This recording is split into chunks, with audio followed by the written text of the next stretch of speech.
Fathers day हा तसा in अ वे खूप स्पेशल आहे, कारण का एक आईशी तर आपण खूप जवळीक असतेच लहानपणापासूनच अगदी.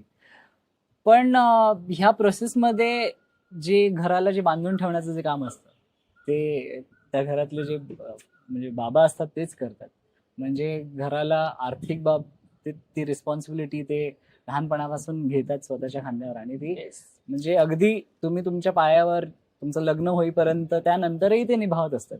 सो आणि त्यांना त्यांचं तेवढं श्रेय मिळत नाही, कधी क्रेडिट मिळत नाही. जगातल्या सगळ्याच बाबांना येस. मी हे डेडिकेट करून बोलतो की त्यांना तेवढं क्रेडिट कधीच दिलं जात नाही, किंवा हा ते त्यांचं कामच आहे असं म्हटलं जातं, पण नाही.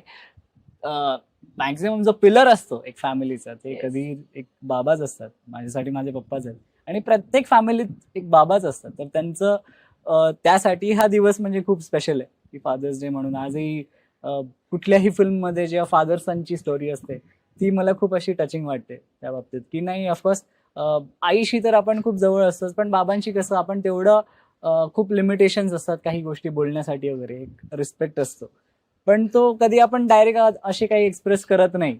पण येस, असं काही कुठला असा सीन असला इमोशनल तर तुम्हालाही वाटतं अरे नाही, आपलं आणि आपल्या बाबांचं पण असंच इक्वेशन आहे. येस. येस, कारण का आय थिंक त्या खूप अनसॅड गोष्टी असतात, म्हणजे त्या बोलण्याची गरज नसते त्या रिस्पेक्टमुळे.